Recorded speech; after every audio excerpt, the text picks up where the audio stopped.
ఓం శ్రీ గురుభ్యో నమ. ఓం శ్రీ మాత్రే నమ.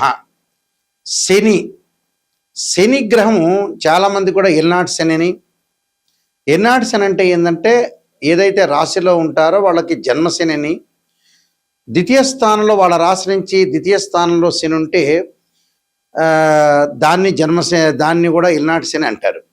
అంటే ఏదైనా రాశిలో వాళ్ళ రాశిలో జన్మంలో ఉన్న ద్వితీయంలో ఉన్న వ్యయస్థానమైన 12వ స్థానంలో ఉంటే దాన్ని ఎల్నాటి శని అంటారు. వాళ్ళ రాశి దగ్గర నుంచి మనకి 8వ స్థానంలో ఉంటే అష్టమ శని, 4వ స్థానంలో ఉంటే అర్ధాష్టమ శని, అలానే 10వ స్థానంలో ఉంటే కంటక శని, పొంగు శని అంటారు. శని ఏంది? పనులలో కొంత ఆలస్యం జరగటం, ఆయు ప్రమాణం తగ్గటం, ఆరోగ్యపరంగా ఇబ్బందులు, చికాకులు, కోపాలు, ఏ పనులు జరగకుండా ఉండటం, దగ్గరికి వచ్చినట్టు వచ్చి పనులు, అవమానాలు, అనుమానాలు, గొడవలు, తగాదాలు, ధన నష్టము, ఆరోగ్యపరంగా ఇబ్బందులు, అంటే ఇలాంటివన్నీ కూడా చాలా డబ్బు పరంగా మోసపోవటం, ఇలాంటివన్నీ కూడా శని ద్వారా జరుగుతుంటుంది. అంటే శనిగ్రహం అనేది మన జాతకంలో బాగలేకపోయినా, గోచారీత్యా బాగలేకపోయినా ఇలాంటివన్నీ జరుగుతాయి. ఇప్పుడు శనిగ్రహము ప్రత్యేకంగా బుధుడి నక్షత్రంలోకి రాబోతుంది. అంటే శని మీనరాశిలో ఉన్నారు. మీనరాశిలో మే 17వ తారీఖు నుంచి శని రేవతి నక్షత్రమైన బుధుడి యొక్క నక్షత్రంలో ఉంటాడు. ఎప్పటి వరకు ఉంటాడు అంటే జూలై 27 వరకు ఉంటాడు. అంటే మే 15 నుంచి జూలై 27 వరకు శని రేవతి నక్షత్రమైన బుధుడి నక్షత్రంలో ఉండటం వల్ల ద్వాదశ రాశుల వాళ్ళకి ఎలాంటి ఫలితాలు జరగబోతున్నాయి అంటే శని బుధుడు మిత్రులు. అంటే ఒకళ్ళు శని గ్రహానికి బుధుడు మిత్రుడు అయితే బుధుడికి శని సముడు అవుతాడు. అంటే టోటల్గా ఇద్దరు కూడా మిత్రగ్రహాలే అని అర్థం. ఈ మిత్రగ్రహాల్లో శని మీనరాశి అయిన గురువు యొక్క రాశిలో ఉండటం, బుధుడు యొక్క నక్షత్రంలో ఉండటం వల్ల ఎలాంటి ఫలితాలు జరగబోతున్నాయి ఒకసారి తెలుసుకుందాం. ఇవన్నీ కూడా గోచారీత్యా చెప్పబడే ఫలితాలు. మీనరాశి వారికి శని జన్మంలో ఉండటం, రేవతి నక్షత్రమైన బుధుడు నక్షత్రంలో ఉండటం వల్ల వ్యాపార రంగంలో విశేషమైన కృషి చేస్తారు. వ్యాపారంలో అభివృద్ధి సాధించే అవకాశం ఉంది. ఫైనాన్షియల్ పరంగా కొంత గ్రోత్ సాధించే అవకాశాలు ఎక్కువ ఉంటాయి. కానీ శరీరంలో వ్యాధులు బాగా పెరగటం, రోగాల యొక్క బాధల వల్ల కూడా కొంత పనులు వాయిదా పడే అవకాశాలు ఎక్కువ ఉంటాయి. స్థిరత్వాన్ని కోల్పోయే అవకాశం, అన్నదమ్ములతోటి జాయింట్ వ్యాపారాలతోటి కూడా ఆస్తి పంపకాల విషయంలో తగాదాలు జరగటం, పాత బాకీలు వసూలు కావటం చాలా కష్టంగా ఉంటుంది. పై అధికారుల ద్వారా కూడా రుణాల బాధలు, ఒత్తిళ్లు, అలానే శరీరంలో ఆరోగ్యపరంగా కూడా వాతలు, ఆకస్మికంగా రోగాలు, కీళ్ల నొప్పులు, అపకీర్తి, అప్రతిష్టలు కలగటం, దుఃఖం కలిగే అవకాశాలు ఎక్కువ ఉంటుంది. తనకంటే దిగువారి వల్ల కూడా కొన్ని ఇబ్బందులు కలిగే సూచనలు అనేవి బాగా ఎక్కువ ఉంటాయి. అంటే రుణ బాధలు కలుగుతూ ఉంటాయి. అనవసరమైన తగాదులు, అనవసరమైన ఆరోగ్యపరంగా డబ్బులు అనవసరంగా ఖర్చు చేసుకోవటం, శుభ కార్యక్రమాలు కొన్ని ఆగిపోయే అవకాశాలు ఎక్కువ ఉంటాయి. కాబట్టి కొంత ప్రేమించిన యువకులు కూడా ఎవరైతే ఉంటారో వాళ్ళ ద్వారా కూడా కొన్ని బాధలు కలిగే అవకాశాలు, ప్రతి ప్రయత్నంలో కూడా కొంత విఫలం కాకుండా చూసుకోండి. అంటే మెయిన్ ఆరోగ్యపరంగా ఇబ్బందులు కలగకపోతే మిగతావన్నీ కూడా చకచకా జరిగే అవకాశాలు ఎక్కువ ఉంటాయి. అలానే విద్యార్థులకు కొంత అనుకూలమైన కాలం అని చెప్పుకోవచ్చు. వివాహ శుభ కార్యక్రమాల్లో పాల్గొంటారు. గృహోపకరణ వస్తువులు కూడా కొనుగోలు చేస్తారు. బంగారు ఆభరణాలు, నగలు, వస్తువులు కొనుగోలు చేస్తారు. శుభ కార్యక్రమాల్లో పాల్గొనే అవకాశం ఉంటుంది. డబ్బులు కూడా ఖర్చు అయ్యే అవకాశం. ఆరోగ్యపరంగా ఇబ్బందులు మాత్రమే కలగకుండా చూసుకుంటే నేను కొన్ని పరిహారాలు చెప్పబోతున్నా. పరిహారాలు మీరు పాటించండి, మీకు మంచి జరిగే అవకాశం ఖచ్చితంగా ఉంది. శని యొక్క దోషం ఉన్న వాళ్ళు ఖచ్చితంగా ఎల్నాటి శని కానీ జన్మ శనిలో ఉంటే ఏం చేయాలి? గోచారరీత్యా ఎవరికైనా సరే ప్రజెంట్ మీనరాశి వాళ్ళకి జన్మంలో శని ఉన్నాడు. ఒకవేళ వారి యొక్క జాతకంలో శని బాగలేకపోయినా, ఆ లగ్నం నుంచి శని మహర్దశ జరుగుతున్నా, శని అంతర్దశలు జరుగుతున్నా, విదిశ జరుగుతున్నా, ప్రాణదశ, సూక్ష్మదశ జరుగుతున్నా, శని బాగలేకపోయినా వారి జాతకంలో కేవలం నాట్ ఓన్లీ ట్రాన్సిట్ సిస్టమ్ అంటే బర్త్ చార్ట్లో కూడా బాగలేకపోతే, అంటే బర్త్ చార్ట్లో బాగలేకపోయినా, గోచారరీత్యా బాగలేకపోయినా శని యొక్క దోషానికి పరిహారం చేసుకోవాలి. ఆ పరిహారాలు ఎలాంటి పరిహారాలు అంటే జన్మశనిలో గోచారరీత్యా ఉండి బర్త్ చార్ట్లో బాగలేకపోతే శని యొక్క స్తోత్ర పారాయణం చేయాలి. దక్షిణాకాళి యొక్క స్తోత్ర పారాయణాన్ని శనివారం చేయటం, నీలాంజన సమాభాసం రవిపుత్రేమాగ్రజం ఛాయామార్తాండ సంభూతం తం నమామి శనైశ్చరం అనే మంత్రం చక్కగా చదువుకోవాలి. నువ్వుల దానము, నల్లని వస్త్రాన్ని దానం చేయాలి. నల్లని మేకు, నల్లని వస్తువులు ఏదైతే సరే, నల్లని చెప్పులు, గొడుగు దానం చేయటం మంచిది. అలానే ఇక్కడ జాతకపరంగా ఇప్పుడు మేషరాశి వాళ్ళు ఉన్నారు. మేషరాశి వాళ్ళకి ఏ విధంగా ఉండబోతుంది అంటే, మేషరాశిలో జన్మించిన వాళ్ళు కానీ, ద్వాదశ రాశుల్లో జన్మించిన వాళ్ళు కానీ, మేషరాశి వాళ్ళకి ఎలా ఉంటుంది? 12వ స్థానంలో శని ఉన్నాడు ఇప్పుడు ప్రజెంట్. 12వ స్థానంలో శని ఉంటే ఎలాంటి పరిహారం చేసుకోవాలి అంటే, వాళ్ళు తప్పకుండా నల్లని ద్రాక్షారసంతో శనికి అభిషేకం చేయాలి. నీలాంజన సమాభాసం రవిపుత్రేమాగ్రజం ఛాయామార్తాండ సంభూతం తం నమామి శనైశ్చరమని నల్లని ద్రాక్షారసంతో అభిషేకం చేయాలి. చేయటం వల్ల శని యొక్క దోషం పోతుంది. అలానే కుంభరాశి వాళ్ళకి ద్వితీయ స్థానంలో శని ఉన్నాడు. కుంభరాశి వాళ్ళకి ద్వితీయ స్థానంలో శని ఉంటే ఏం చేయాలి అంటే, శని జపం చేయటం, శనీశ్వరుడు యొక్క తిలలతో హోమం చేయాలి. హోమం చేయటం వల్ల కుటుంబ పరంగా ఉండే కలహాలు ఇలాంటివన్నీ తొలగిపోతాయి. ఆరోగ్యపరంగా ఇబ్బందులు తొలగిపోతాయి. అంటే కుంభము, మీనము, మేషరాశి వాళ్ళు ఇలాంటివి చేయాలని అర్థం. అలానే మిగతా రాశుల పరిస్థితి ఏంటి? మిగతా రాశుల వాళ్ళు ఎలాంటి ఫలితాన్ని చేయాలి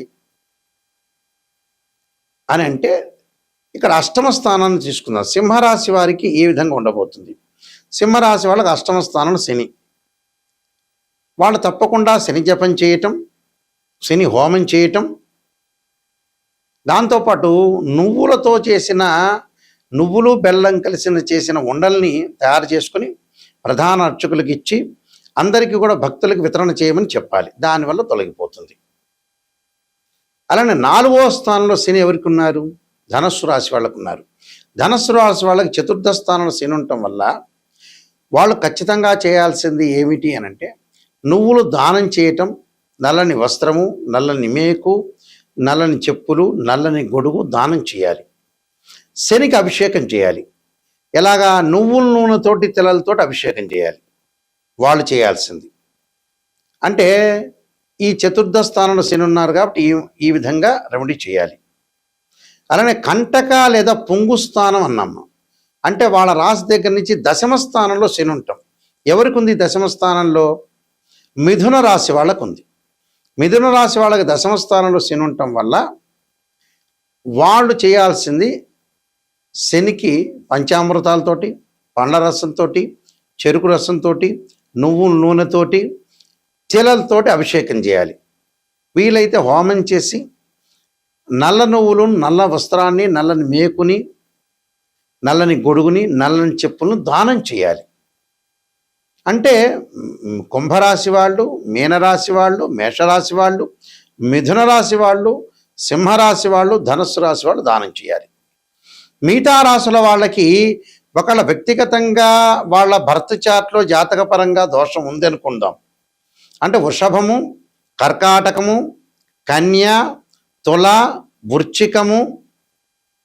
వృశ్చికం తర్వాత వీళ్ళకి మకరము, ఈ రాశుల వాళ్ళు తప్పకుండా శని గోచారరీత్యా కాకపోయినా, వాళ్ళ దోషం లేకపోయినా, బర్త్ చార్ట్లో శని మహర్దశ కలిసి రాకపోయినా, శని అంతర్దశలు, విదిశలు, సూక్ష్మదశలు, ప్రాణదశలు ఉన్న ఈ రాశి వాళ్ళు తప్పకుండా ఆరోగ్యపరంగా ఇబ్బందులు లేకుండా చూసుకోవాలి. శని జపము, శని హోమము, నల్లని ద్రాక్షారసంతో అభిషేకము, నువ్వులతోటి, తిలలతోటి అభిషేకము, అలానే నువ్వులతో చేసిన ఉండలు, బెల్లం కలిపిన ఉండలు తయారు చేసుకుని ప్రధాన అర్చకులకు ఇచ్చి వితరణ చేయమని చెప్పాలి. అలానే ప్రతిరోజు కూడా శనివారం రోజున నీలాంజన సమాభాసం రవిపుత్రేమాగ్రజం ఛాయామార్తాండ సంభూతం తం నమామి శనైశ్చర మంత్రంతో పాటు శనికి అధిదేవతలు, ప్రత్యదేవత, అంతరిక్ష దేవత దక్షిణకాళి స్తోత్రాన్ని పారాయణం చేయాలి.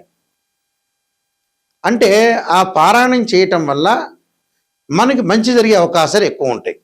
అలానే ఆరోగ్యపరంగా ఇబ్బందులు కలుగుతున్న వాళ్ళు శరీరే జర్జరీభూతే వ్యాధిగ్రస్తే కళేబరి ఔషధం జాహ్నవీతోయం వైద్యో నారాయణ హరి మంత్రాన్ని చక్కగా చదువుకోవాలి.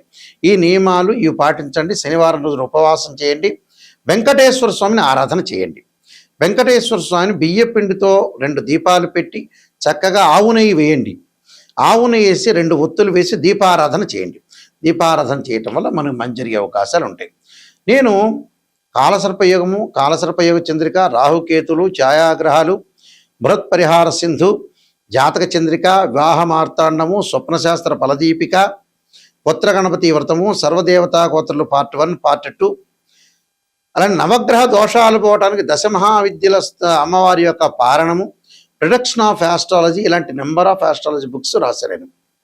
ఇవన్నీ కూడా రాజమండ్రి మోహన్ పబ్లికేషన్ దొరుకుతాయి, మా దగ్గర కూడా దొరుకుతాయి. జీవితంలో ఎప్పుడైనా సరే జాతకం తెలుసుకునేటప్పుడు నెగిటివ్ని ఫస్ట్ తెలుసుకోవాలి. నెగిటివ్ని తెలుసుకున్న తర్వాత నెగిటివ్ని మనం పాజిటివ్ చేసుకోవటం ఎలా అనేది ఆలోచన చేసి మనం ముందుకెళ్ళాలి. ఊరికే జాతకం చూపించుకున్నాం, ఏదో మమ్మల్ని పొగిడారా లేదా, మమ్మల్ని బ్రహ్మాండంగా అద్భుతంగా ఈ ఆస్ట్రాలజర్ పొగిడారని ఆలోచన చేయొద్దండి. నెగిటివ్ను తెలుసుకోవాలి. ఫస్ట్ మీలో పొగిడేది అవసరం లేదు, మీరు బాగున్నారంటే బాగున్నారే, కానీ మీ లోపం ఎక్కడుంది, లోపం ఎక్కడ జరుగుతుంది, ఆ లోపాన్ని మనం ఎలా సవరణ చేయాలి, ఏ దశలో బాగుంటుంది, ఏ దశలో అంతర్దశలో బాగుండబోతుందా, అసలు లైఫ్ లాంగ్ బాగుండబోతుందా అనే దాన్ని బట్టే జాతకం అనేది ఉంటుంది. నెగిటివ్ను మనం తెలుసుకుంటే పాజిటివ్ అవుతుంది. అలానే ఇక్కడ కేవలం రాశిచక్రమే కాదు, సంతానం కలగట్లేదు అంటే ఒక మనిషికి రాశిచక్రాన్ని చూడాలి, భావచక్రాన్ని చూడాలి, సప్తమాంశ చక్రాన్ని చూడాలి. ఒక వృత్తిపరంగా ఇబ్బందులు కలుగుతుంది అని అంటే రాశిచక్రం చూడాలి, దశమాంశ చక్రం చూడాలి, భావచక్రం చూడాలి, దశలు అంతర్దశలు. ఒక అమ్మాయికి కానీ అబ్బాయికి కానీ వివాహం జరగలేదంటే రాశిచక్రము, నవాంశం, భావచక్రం, అలానే మనకి దశలు అంతర్దశలు, ఇవన్నీ కూడా డివిజనబుల్ చార్ట్స్ అంటారు. మ్యాథమెటికల్ క్యాలిక్యులేషన్ వేసి డివిజనబుల్ చార్ట్స్లో మనం చూడాలి. అలానే ద్వాదశ భావాలను అనాలిసిస్ చేయాలి. ధనుభావానికి రవేధిపతి, ద్వితీయ భావానికి గురువు, తృతీయ భావానికి కుజుడు, చతుర్థ భావానికి చంద్రుడు, పంచమ భావానికి గురువు, సోదర భావానికి కుజుడు, అలానే ఇక్కడ ఏదైతే సప్తమ భావానికి శుక్రుడు, ఇలాంటి ద్వాదశ భావాలు అంటే ద్వాదశ భావాధిపతులు వేరు, రాస్యాధిపతులు వేరు, ఆ గడిలో ఉన్న గ్రహము వేరు. భావాధిపతి అంటే ఎప్పుడైనా సరే ఓనర్ అని అర్థం. రాస్యాధిపతి అంటే బిల్డరు, బిల్డింగ్ కట్టించినవాడు. అలానే ఆ గ్రహం దానిలో ఉందంటే రెంటుగా ఆ వ్యక్తి ఆ గ్రహం ఉన్నట్టు అర్థం. అంటే రెంట్ అంటే ఆ గ్రహం మారిపోతూ ఉంటుంది గోచారరీత్యా. కాబట్టి ఏదైనా బర్త్ చార్ట్కి ట్రాన్సిట్ సిస్టానికి 2 తేడాలు ఉంటాయి.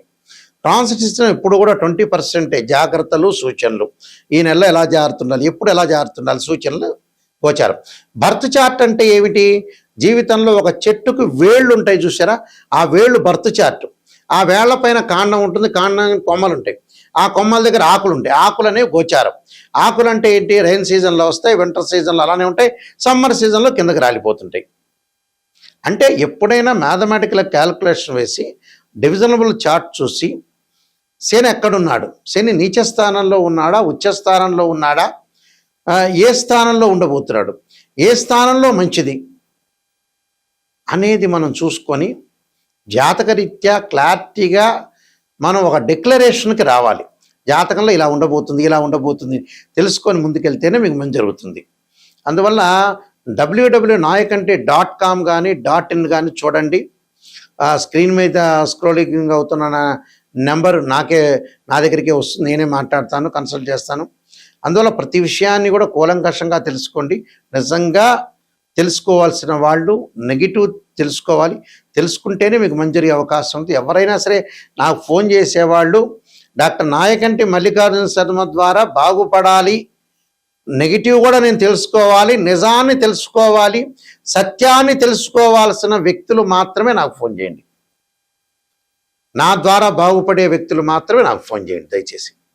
బాగుపడద్దు, పొగడండి అంటే వేరే జ్యోతిష్యుని సంప్రదించుకోండి. అదే క్లారిటీ నేను చెప్పేది మీకు. అందువల్ల జాతకాన్ని క్లియర్గా తెలుసుకుంటేనే మీకు మంచిది. లేకపోతే ఊరికే మీ టైం వేస్ట్, మీరు అడగటము వేస్ట్ అవుతుంది. అందువల్ల ఖచ్చితంగా ఇలాంటివన్నీ తెలుసుకోండి. ఒక అవగాహనకి రావాలి. ప్రజలైనా కూడా ఒక అవగాహనకి రావాలి. నిజాన్ని తెలుసుకోవడం చాలా మంచిది. నిజం అనేది నిప్పు లాంటిది. మీ అందరికీ కూడా పరమేశ్వరుడు యొక్క కరుణాకటాక్షం ఉండాలని ఆశిస్తూ సర్వే జనా సుఖినో భవంతు.